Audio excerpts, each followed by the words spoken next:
Olá, irmãos, graça e paz seja convosco. Hoje iremos dar continuidade ao assunto da lição e hoje, terça-feira, dia 27 de setembro, iremos entender um pouco sobre a ingratidão de um ser que foi criado com tudo que tinha em suas mãos.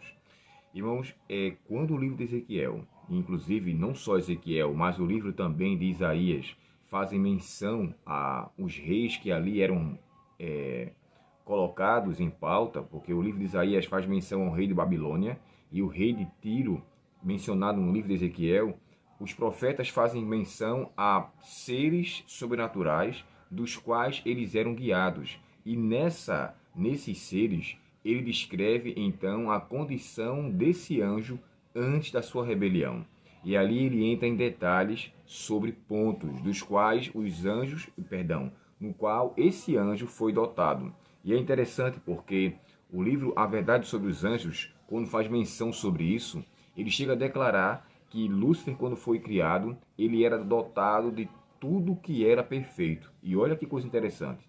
Ele foi criado tão parecido com o próprio Deus como os demais anjos. Ou seja, a sua semelhança, na sua criação, ele de fato tinha uma grande semelhança em natureza.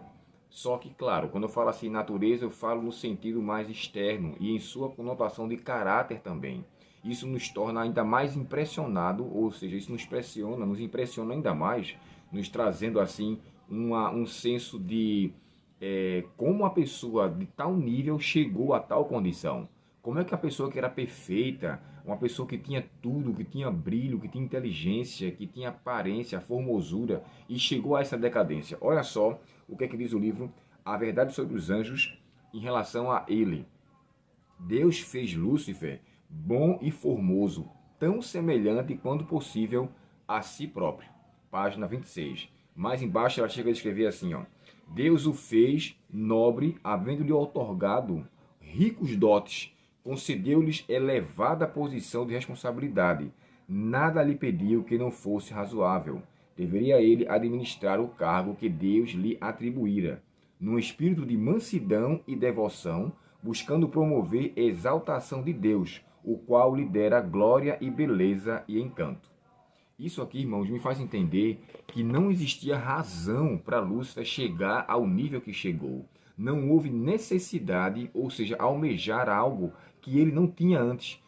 Tudo que Deus concedeu a ele era de fato para com que ele desenvolvesse, era de fato para com que ele pudesse ministrar diante dos outros seres criados, e eu falo especificamente dos outros anjos, porque ele era aquele que servia de influência benéfica. Então, é nesse aspecto que o livro de Ezequiel, quando faz menção ao rei de Tiro, ou quando menciona sobre o rei de Tiro, a lição aqui até faz a distinção do capítulo 28, do verso 1 ao verso 10, se faz menção ao rei de Tiro. Aí do verso 11 ao verso 19, perdão, do verso 12 ao 19, faz menção agora a como era Lúcifer antes do pecado.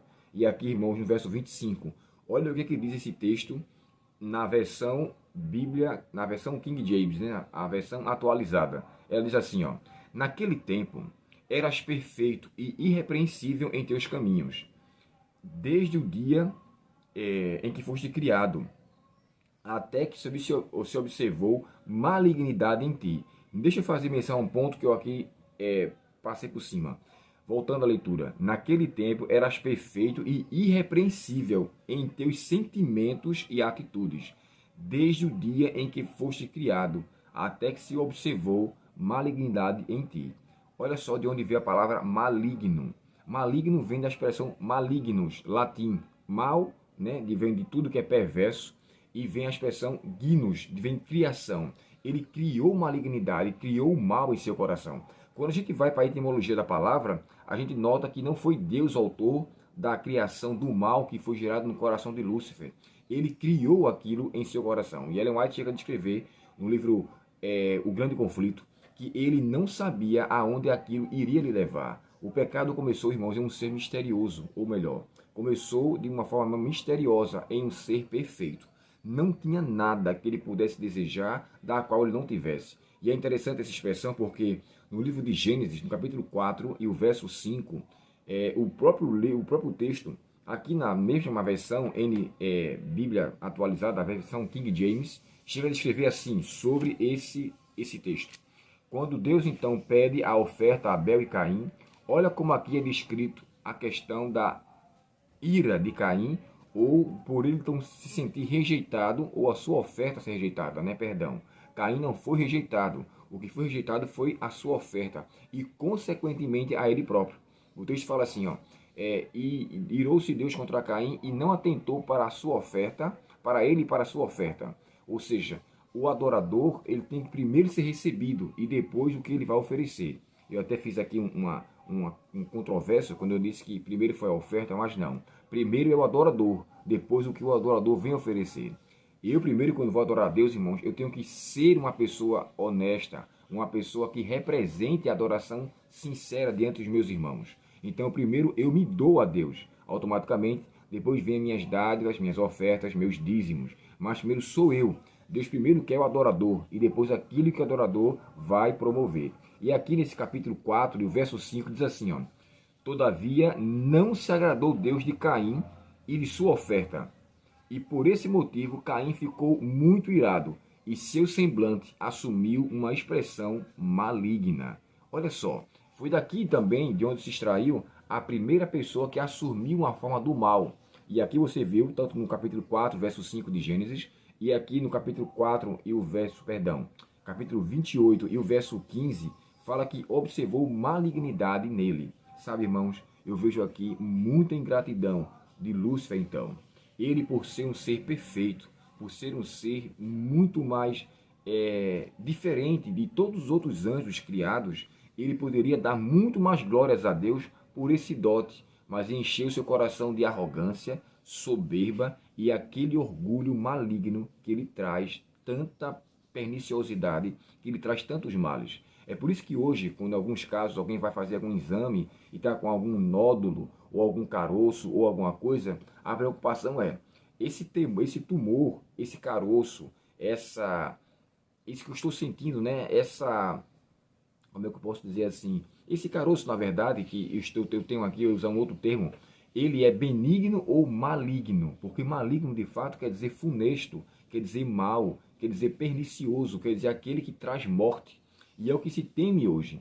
Então, quando você vai para a expressão maligno e vê que o próprio anjo perfeito assumiu essa forma, eu entendo quão pernicioso é o pecado, que foi criado em seu ser e hoje, lamentavelmente, é disseminado em muitos filhos e filhas de Deus, onde se assume posições, condições, caráter diferente. Aqui, Lúcifer, irmãos, ele assumiu esse caráter da qual Deus não tivera criado. Observe o texto. Ele o criou perfeito e irrepreensível, é que diz o texto. E fala aqui mais adiante que até os seus sentimentos e atitudes eles eram puros. Não há, de fato, razão para explicar o pecado. Na lição aqui embaixo, na nota de rodapé, diz assim, ó: o pecado é algo misterioso e inexplicável. E o grande conflito menciona que explicá-lo ou desculpá-lo corresponde a defendê-lo. Não tem razão para se dar ao pecado em si. Por essa razão, e aqui embaixo no texto ainda de Ezequiel, chega a dizer assim, ó: por meio dos teus muitos atos malignos e perniciosos, e de tua injustiça e desonestidade nos seus negócios, o comércio profanaste até os teus próprios locais sagrados de culto. Isso aqui é interessante. Sabendo que Lúcifer, ele era o anjo, que era o regente do coro celestial, quando ele fala assim, perfeito é em teus caminhos, a obra dos tambores e pífaros está em tuas mãos, está no livro de Isaías, isso a gente vai estudar mais a fundo amanhã, isso dá-se a evidência clara que ele era aquele que dava início ao coro celestial. Ele profanou, como está aqui no livro de Ezequiel, os próprios locais sagrados, porque em seu coração ele não estava mais adorando em verdade, estava adorando com hipocrisia. Sabe, irmãos, isso aqui me traz uma grande lição.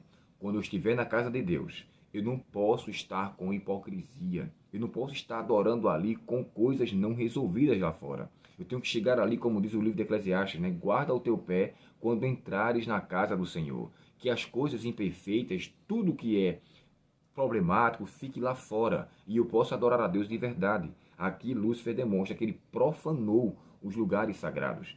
E quando ele profana, ele começa agora a demonstrar uma atitude diferente. Lembrando que no verso 15 fala que os seus sentimentos e atitudes eram perfeitos. Sabe, irmãos, nós não somos perfeitos, mas nós devemos levar em consideração o assumir um culto agradável a Deus, um culto que seja benéfico, bondoso, benigno e não o contrário. Deus conhece o nosso coração. Adoremos a Ele em espírito e em verdade. Em espírito, no sentido de fazer uma conexão com o Espírito Santo, e em verdade, onde envolve sinceridade, transparência, verdade. Que nós então possamos fechar aqui esse assunto, levando em consideração que ele de fato foi ingrato.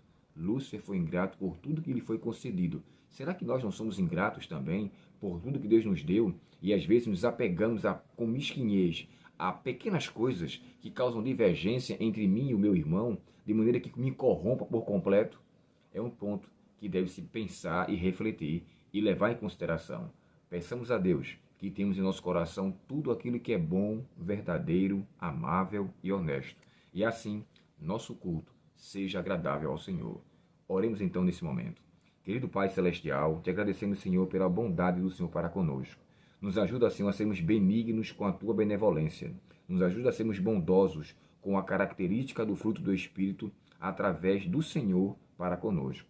E nos perdoa, Senhor, quando às vezes oferecemos um culto defeituoso, um culto desagradável, onde nós sabemos que devemos corrigir pontos e às vezes queremos continuar com aqueles erros. Por favor, Pai, não permita que continuemos assim. Dá-nos a tua bênção, o teu perdão e a tua direção, em nome de Jesus. Amém. Deus abençoe você, lhe conceda a sua presença e se você gostar desse vídeo, se inscreva, compartilhe e vamos levar avante essa obra do Senhor. Fica na paz e até o próximo estudo. Até logo.